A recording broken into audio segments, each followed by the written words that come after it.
The kingdom of Arden sat under an endless night, and the dark sky never changed. Black towers rose above broken walls, while cold lanterns burned along empty streets. The people of the realm had learned to whisper instead of speak, because every sound carried through the ruins and into the hands of watchers. Long ago, the sun had vanished behind a terrible seal, and no one living remembered warm daylight. That seal kept something worse than darkness outside the world, but it also trapped fear inside every home. In this hollow place lived Seren, a young woman with black hair, steady eyes, and a quiet face that hid deep pain. She carried a cursed blade wrapped in worn cloth, and she knew one simple truth better than anyone else. If the blade flashed, the dragon-marked demon lord beneath the ruins was waking again, and if he fully rose, the last gate of the realm would break open. That meant the end of the kingdom, the end of its hidden peace, and the end of every person who still clung to hope. Seren had not always carried the blade alone. She had once served the throne as a blade runner, moving messages and sealed relics between stone keeps and cathedral halls. She did that work because she believed the royal court still protected the people. That belief had been torn apart on the night the throne betrayed the border wards and left the outer villages to burn in shadow fire. Her father Elias, a man with gray hair and a weathered coat, had died defending the first gate with a small band of guards, and before he fell, he shoved the wrapped blade into Seren's hands. He told her that the weapon was not just a sword. It was a lock, a key, and a warning all at once. The kingdom had hidden dragon spirits beneath the land centuries ago, and one demon lord had learned how to chain their power into his own body. The throne feared that truth, so it sealed the records, blamed the dead, and ordered silence. Seren wanted justice, but more than that, she wanted the truth spoken where everyone could hear it. She also wanted to understand why the blade answered only when the ruins shook. That mystery mattered, because each flash of forbidden light drew hunters closer. The cathedral knights wanted the blade for the high altar, the rival warbands wanted it for their own rule, and the throne wanted Seren erased before the people learned what the crown had done. The first hunters came from the western road at dawn, though dawn meant only a pale silver line under the clouds. Commander Vance led the cathedral knights, and he was a tall man with blonde hair, a white steel cloak, and a face carved into hard calm. He believed the blade was a holy object that must never leave the cathedral vault. He wanted order more than truth, and he thought fear was a useful tool if it kept the realm together. Riding beside him was Sister Mara, a woman with red hair, sharp eyes, and black prayer armor. She was not cruel like Vance, but she was loyal to the cathedral law, and law mattered to her because she had watched too many people turn desperate when rules failed. From the North Broken Hills came the warband of Drake, a broad man with brown hair, heavy scars, and a wolf pelt over his shoulders. He wanted the blade because he believed power belonged to whoever could hold it, and he had no patience for crowns, cathedrals, or old stories. Seren watched all three forces close in on the same shattered fortress, and she understood the shape of the trap. If any one of them took the blade, the final gate would be left weak.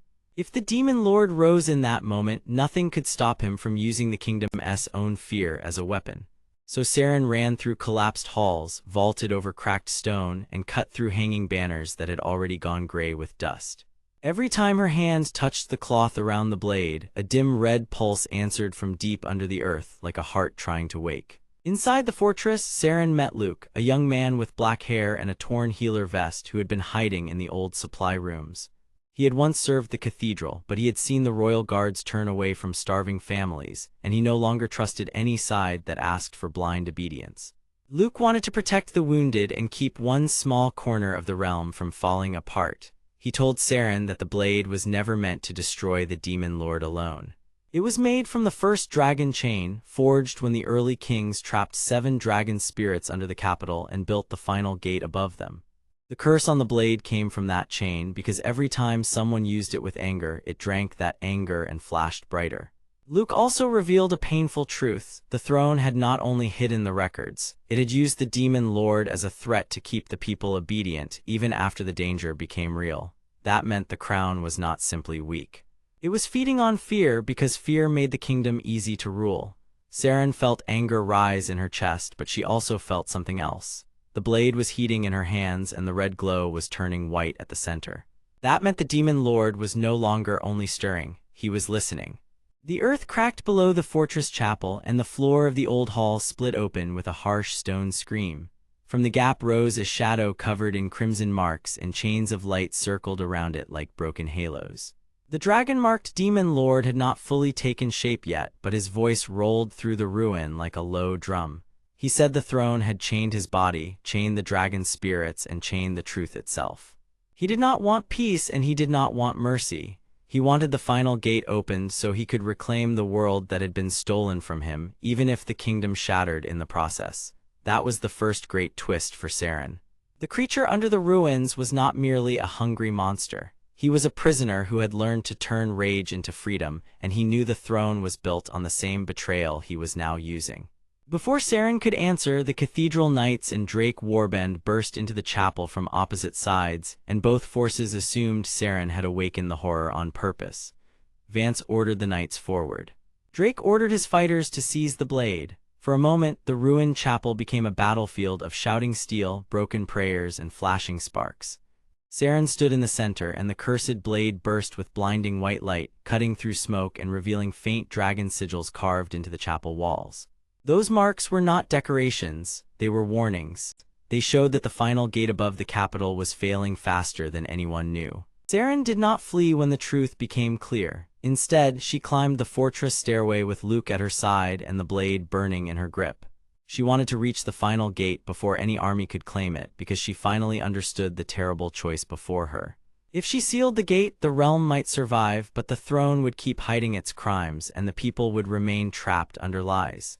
If she used the blade to break the crown and free the truth, the demon lord might surge through the broken seal and swallow what remained of the kingdom. The choice was cruel, and it was made worse by the fact that the cathedral knights and the warbands were already racing toward the capital on different roads. Above them, the sky began to flash with red sigils, as if the realm itself was bleeding light through cracks no one could close. Seren looked back once at the ruined fortress, at the frightened people hiding in its stones, and at the enemies becoming more desperate by the minute. She was no longer only running from a curse. She was standing inside the heart of a broken world, and the next part of her journey would decide whether she became its shield, its judge, or its final weapon. The night around Arden deepened again, the blade pulsed once more, and far beneath the city, something chained inside the dark answered her with a low, hungry roar. The ruined fortress stood above Arden like a broken crown, with cracked towers, black stone halls, and cold wind moving through every gap. Below it, the buried capital slept under layers of old stone and older fear, and the whole place felt like a wound that never healed. Inside the fortress walls, frightened families and wounded guards hid behind fallen beams, while every sound from the lower chambers made them flinch. Seren stood among them with a worn, dark cloak,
The wind that came through the open chamber door was cold and dry, and it carried the smell of ash from the broken levels above. Seren stood at the threshold with the wrapped dragon blade in both hands, her black hair clinging to her face, her pale fingers tight around the cloth, and her sharp gray eyes fixed on the dark hall ahead. She was a young woman in worn travel armor and a dark cloak that had seen too many hard roads, and she had never felt smaller than she did in that moment. Yet she kept moving because the curse in the blade had chosen her, the seal under the fortress had answered her, and the whole city of Arden now hung on what she did next. Deep below the capital, the final gate waited under layers of stone and old warning marks, and if it opened the wrong way, the demon lord beneath it would rise far enough to break the last safe walls of the realm. Behind Seren, Elias stayed near the stairway with a guarded stance and a tired face that still held warmth. He was an older man with gray hair, broad shoulders, and old guard armor under a weathered brown coat, and he had spent his life protecting people who never saw how much it cost him. He wanted Seren to live through this night, even if he had to stand between her and the dark itself. Beside him, Luke moved with careful steps, his black hair messy around his worried face, his torn healer vest hanging over simple dark clothes, and his eyes always looking for someone who might fall. He wanted to save the wounded, calm the frightened, and keep the group together long enough to matter. Both of them had followed Seren because they trusted her heart, even when they did not understand the blade in her hands. But the fortress was no longer quiet, and from deeper halls came the sound of boots, metal, and angry voices closing in from three sides.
For a long moment, the four forces stared at one another in the cold chamber light, while the stone floor under Seren gave a faint and uneasy tremor.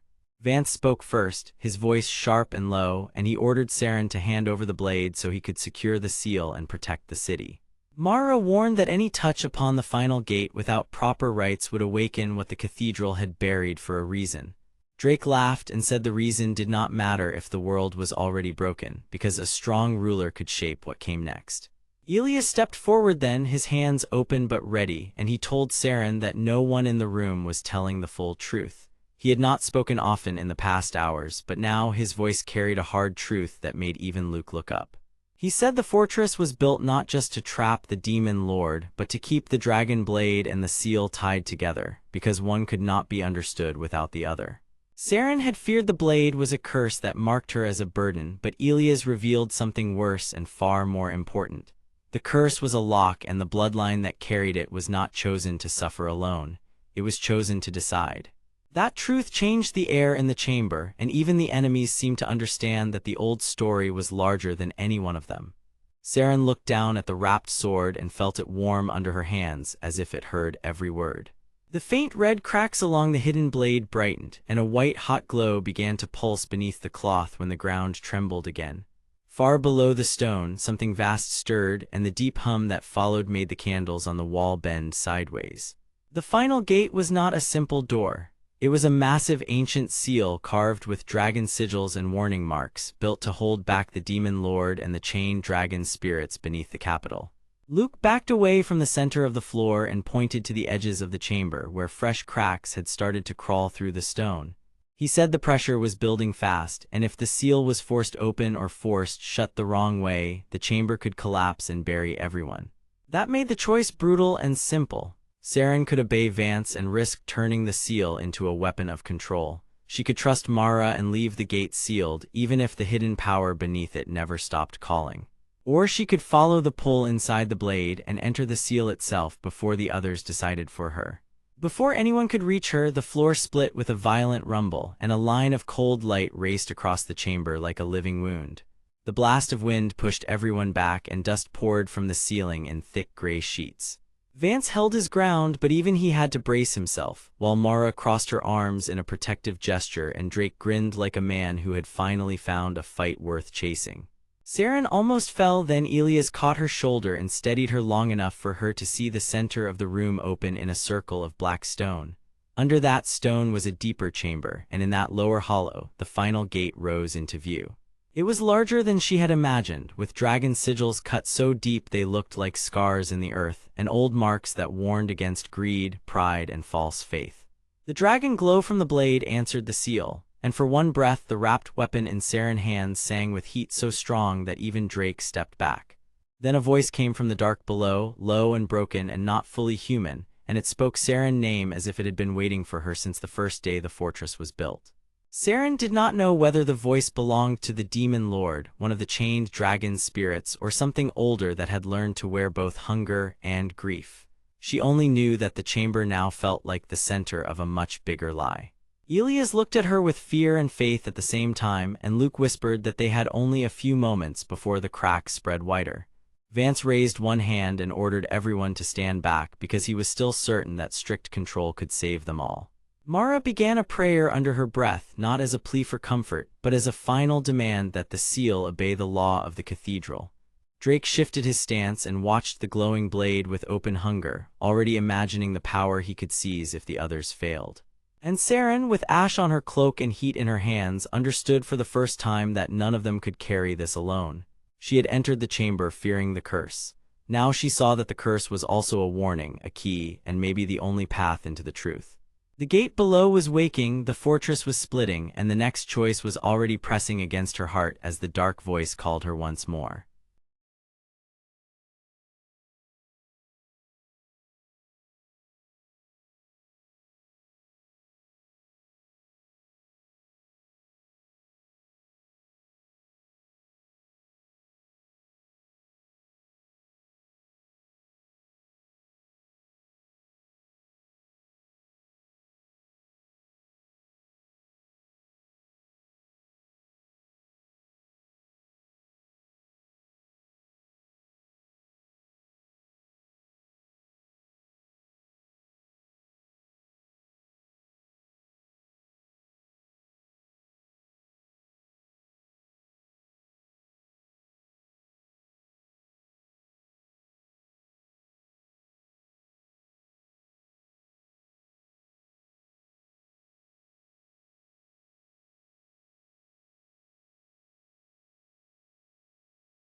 The chamber under the capital shook with low, heavy force, and the stone around Seren seemed to breathe with fear. Dust slipped from the cracked ceiling in thin gray sheets, and the old dragon marks on the final gate flashed once before going dim again. Seren stood in the middle of that light and pressure, her black hair tied back and her worn dark cloak hanging close to her slim frame. Her sharp gray eyes stayed fixed ahead, and her tired face did not move. The wrapped dragon blade in her hands had already begun to glow with a white-hot line under the cloth, and everyone in the chamber knew that the next moment would decide the fate of the whole prison. If the seal broke now, the demon lord below could rise, and the chained dragon spirits around the gate would lose the only thing holding them in place. Commander Vance had reached the edge of the circle first, but even he had been forced to stop. He was a tall man with blonde hair, pale skin, and hard blue eyes, and his polished white steel armor caught the broken light in cold strips. His long cathedral cloak hung behind him like a banner of law, but for the first time the order in his voice had cracked. He wanted the seal stable, no matter the cost, because he believed the prison existed to protect the realm, and he trusted control more than mercy. Beside him, Sister Mara, a woman with red hair and a slim, athletic build, stayed rigid in black prayer armor with silver trim. She served the cathedral laws with fierce loyalty, and she wanted the seal kept shut because she feared the ruin below as an ancient evil that should never be risked. Drake, broad and muscular with brown hair, a scarred face, and wolf pelt gear over dark leather, had stumbled back from the light with his hands up. He wanted power, and the thought that the seal might answer a chosen one, rather than a strong fighter like him, burned him with impatience. Luke, a young man with black hair, tan skin, and a torn healer vest over dark clothes, kept close to the wall, staring at Seren with a cautious, caring look. He wanted to save people, not command them, and that made him the only one in the chamber who saw fear in all directions at once. Elias, an older man with gray hair, a worn brown coat, and old guard armor, stood nearest to Seren without touching her. He looked like a father who had spent his life protecting others, and he wanted one thing above all else: to keep Seren from being used by the power that had chosen her. The deep voice beneath the ruins laughed again, and the sound rolled through the stone like a hammer under ice. Then the chamber changed. The heavy pressure did not spread outward this time, it came down. It pressed on shoulders, backs, and knees as if the prison itself wanted to see who would kneel first. Seren felt her breath catch, but she did not move her feet. The first test had been about fear, this one was about endurance. The prison was not simply waking up, it was judging her. Old words carved into the floor lit one line at a time, and Luke, who had crouched near a cracked pillar, whispered what he could read. The seal was made to answer a keeper only if the keeper could endure the weight of every spirit bound below it. That meant the prison did not trust strength alone. It wanted proof that the one who approached it could hold pain, doubt, and the voices of the chained spirits without turning away. That truth made Mara go pale, because the cathedral had never told the people that the seal was alive in that way. It also made Vance narrow his eyes, because a living prison was harder to control than a dead wall. Seren lowered the dragon blade a little, and the wrapped weapon grew hotter in her hands. The white glow bled through the cloth in thin cracks like light trapped in a wound. She had carried that cursed blade for so long that she knew its moods as well as her own breathing. It answered danger, but it also answered truth. When the prison pressed harder, the blade pulled in her grip, almost as if it wanted to turn toward the seal by itself. Seren finally understood something that had been hidden from her for too long. The blade was not only cursed because it held dark power, it was cursed because it had once been used as a key. It had been made to open and to close the prison, and whoever forged it had tied the fate of the demon lord to the choice of one human heart. That thought struck her harder than the pressure. If she failed, the prison could break. If she succeeded the wrong way, the seal might still open enough for the force below to twist free. The danger was not simply that the gate would fail. The danger was that someone had built the entire system to make sure only a very specific kind of person could decide its fate. Drake was the first to break the silence. He took one step forward, then stopped when another wave of force shoved him back again. His scarred face tightened, and he glared at Seren as if she had insulted him by standing where he could not. He said the seal should belong to the strongest fighter, not to a tired girl with a blade wrapped in cloth. Vance cut in at once, saying force alone never built holy law, and that the cathedral had guarded the prison for generations. Mara answered him in a sharp voice, saying the cathedral guarded it, yes, but it never understood it. Luke looked between them, worried that every argument would make the chamber react worse. Elias did not join the fight. He only watched Seren because he saw the strain in her shoulders and the way her fingers tightened around the cloth. He knew this was the kind of moment that could split a person in half, not in body, but in trust. So he spoke quietly and told her that she did not need to carry the chamber alone, only her choice. That simple line reached her more than any command could have. Seren glanced at him once, and in that glance she found the courage to keep standing. Then the prison revealed the next layer of its test. The dragon sigils on the final gate woke in a slow ring, and shadows stretched from each carved line. They did not strike her. They moved around her, circling, measuring, and testing the shape of her heart. In each shadow, Seren saw a different path. One path showed her handing the dragon blade to Vance, who would use it to seal the prison by force and bury every secret with the demon lord. Another path showed Mara calling for a sacred purge, which would damage the seal and leave the capital exposed. Another path showed Drake taking the blade and trying to claim the prison for himself, only to be overwhelmed by the same power he wanted to use. Seren saw Luke reaching for her, not to take the blade, but to pull her away before the pressure crushed her knees. And in one last shadow, she saw Elias placing himself between her and the gate, ready to be hurt by the prison if it meant giving her one more second to choose. That last image hit harder than the others because it was true. Elias had spent his life doing that. He had protected others until his own body had become a shield, and now he was doing it again without asking for credit. The deep voice beneath the ruins spoke one clear sentence at last, and everyone in the chamber understood it. It said that the keeper must not only resist the prison, but also accept the burden of what was trapped below. That meant the final choice was not about locking the gate forever. It was about taking responsibility for the suffering that had been buried under the capital for so long. Seren looked at the seal, then at her companions, and then at the dragon blade. The wrapped cloth was shaking now, not from her hands, but from the thing inside it. She remembered every warning, every lie, and every cold command that had followed her to this place. She also remembered the people who had never given up on her, even when the whole world seemed ready to use her for a task she never asked for. Slowly, Seren unwrapped just enough of the hilt to see the dark steel and the faint red cracks along the blade beneath. The white light burst brighter, and the chamber answered with a deep tremor. The pressure dropped for one breath, then returned even stronger, as if the prison had accepted her attention and was now demanding the rest of her truth. Mara took a sharp step forward, then stopped herself because she could see what was happening. Her faith had told her the seal was holy law, but now she saw it was also a cage built on fear and duty. Vance saw the same truth and hated it, because if the cathedral had hidden the full design, then his control had been based on half a story. Drake saw only opportunity at first, but even he began to understand that this power would not obey greed. Luke moved to Seren and asked if she was hurt, not caring about the answer of the others. Elias placed a steady hand near her shoulder, close enough to support her, far enough to let her choose for herself. Seren did not look away from the gate. She took one slow breath and then another, and the light around the dragon blade rose in a narrow line that pointed straight into the center of the final gate.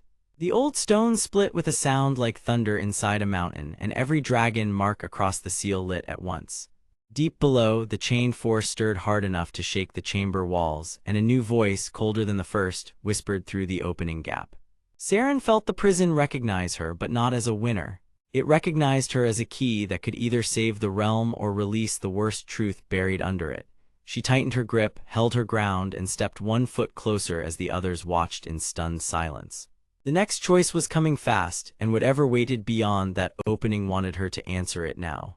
The chamber below the capital felt colder now, and the stone walls gave off a deep, low tremble that ran through the floor and into every pair of feet.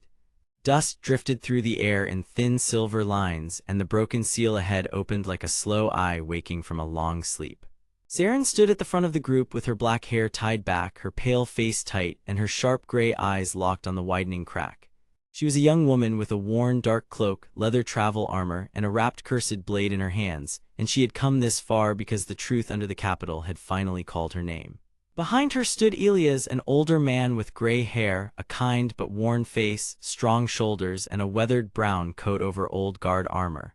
He wanted to protect Seren because he knew the burden of hard choices and had spent his whole life standing between danger and the innocent. To Seren, the problem was now clear, and it was larger than any one person, because if the final gate fully opened, the realm could lose everything that still held it together. The prison was not just breaking, and it was not just warning them, it was waking up with a purpose. A colder whisper slid out through the gap, and everyone in the chamber froze as if the sound had touched their bones. Commander Vance stepped forward next, tall and straight in polished white steel armor, with a long cathedral cloak and hard blue eyes that did not blink easily. He was a man with blonde hair and a face made for strict orders, and he wanted control more than comfort, because he believed order was the only thing that could save the capital from chaos.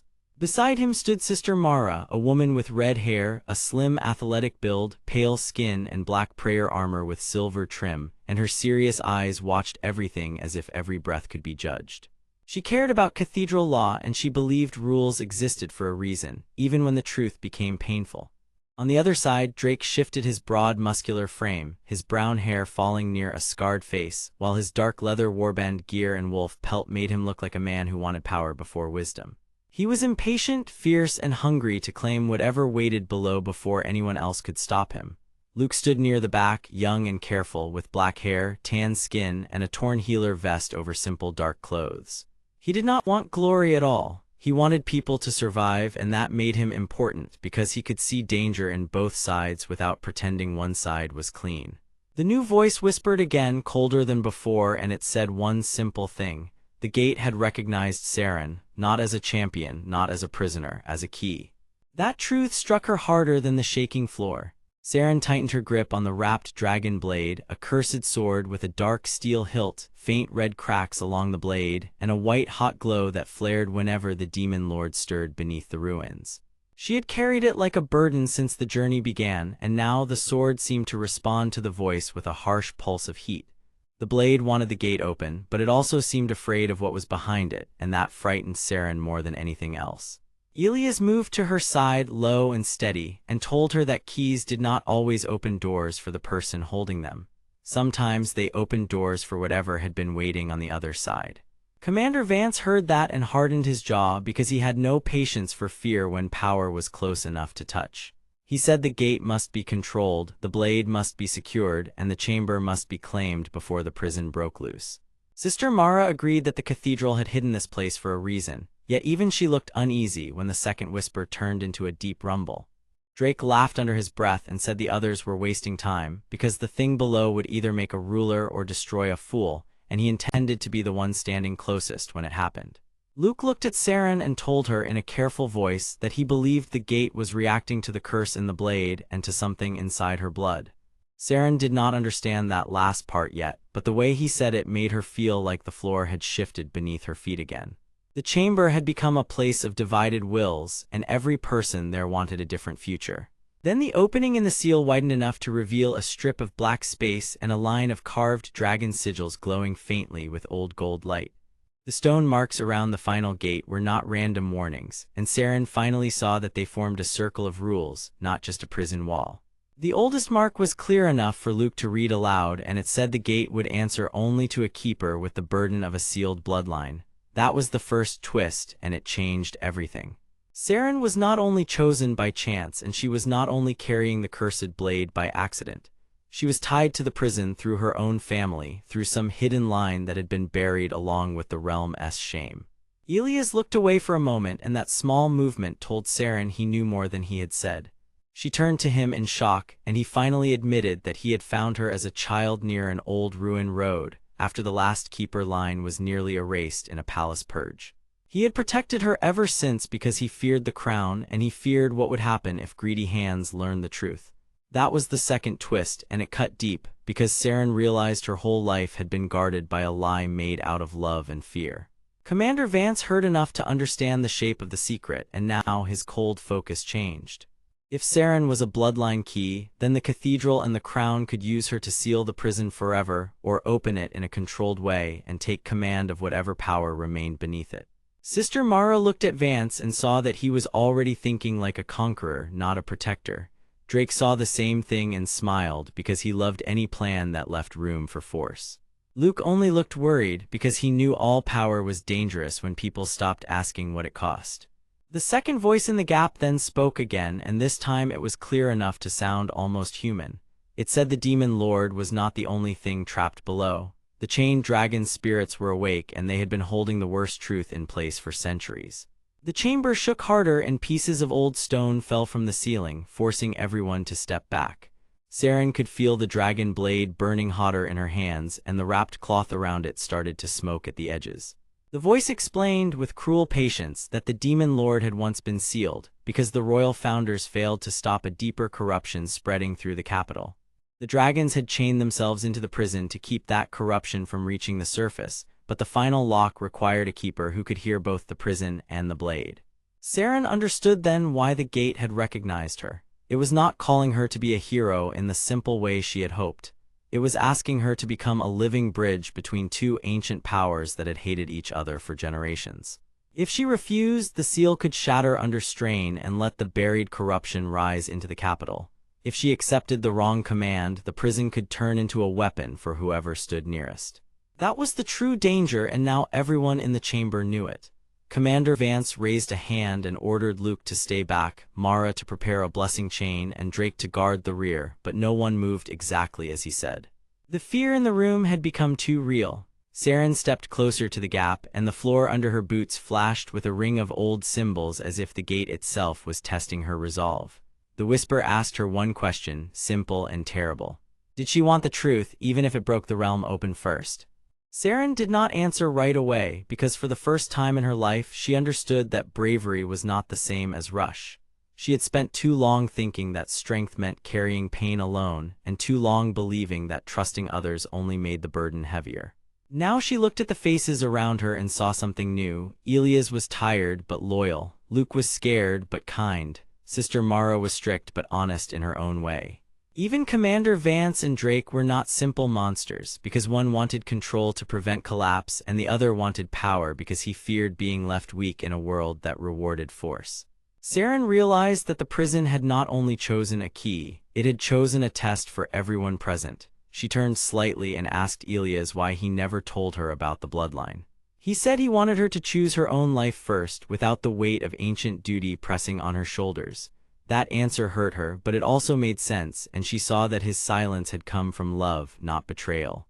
Then she looked at the dragon blade, and the blade answered with a white flare so bright that the chamber walls turned pale for one sharp second. The curse inside it was linked to the seal below, and the blade was not merely a weapon. It was a lock piece made to react when the demon lord stirred. Seren lifted her chin, stepped fully to the edge of the opening, and said she would hear the truth. The second voice went quiet at once, as if it had been waiting for those words for a very long time. The stone beneath her feet started to slide aside, and a deep hidden passage opened below the final gate. From the dark below came one final sound, low and ancient and alive, and every person in the chamber felt it. Something enormous had heard Seren accept the choice, and it was beginning to rise. The chamber under the capital was cold enough to bite through leather, and the air felt heavy with old dust, wet stone, and fear. Broken torchlight shivered across the huge seal in the floor, where dragon sigils and warning marks had been carved by hands long gone.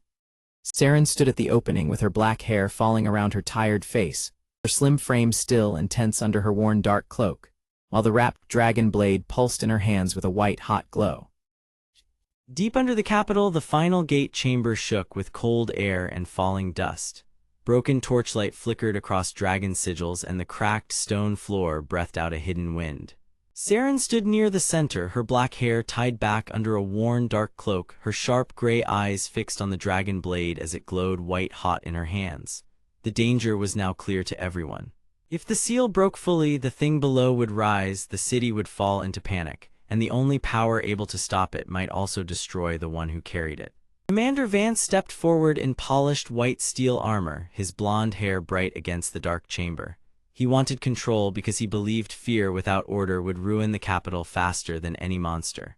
Sister Mara stood beside him, her red hair pulled tight, her black prayer armor marked with silver trim. She wanted obedience to the cathedral law because she believed the old rules were the last wall between people and ruin. Drake, broad and scarred, with brown hair and a wolf pelt on his shoulder, laughed at both of them. He wanted the power below for himself because he believed strength alone deserved to rule. Luke, with black hair and a torn healer vest, moved close to Seren because he wanted to save lives, not win a throne. Then the final gate split wider and a roar came up from the hidden passage. A wall of force slammed through the chamber and every torch went out at once. The dragon blade answered with a bright red-white blaze, and Seren heard a voice inside it, not of a beast, but of a trapped guardian spirit. The twist was simple and terrible. The weapon was not calling the demon lord. It was choosing a new keeper because the spirit chain below was failing and only a willing heart could finish the binding. Vance tried to seize the blade, Mara tried to command the room, and Drake rushed the opening, but Elias moved first. The older man, with gray hair and a tired but steady face, stepped in front of Seren and took the blast meant for her body. He did not fall back. He held the line long enough for Seren to understand that protecting people did not mean carrying fear alone. She raised the blade, spoke the true vow she had avoided, and accepted the burden with open eyes. The chamber answered her choice. The cracked seal sealed itself partway, the hidden passage collapsed inward, and the pressure below was driven back for now. Vance lowered his hand in silence. Mara finally looked away from the law, and Drake retreated into the dark with nothing but his anger. As the chamber grew still, Seren felt the blade go quiet at last. She was no longer running from the curse. She had become the one who would guard it, and the city above had been given one more night to live in peace.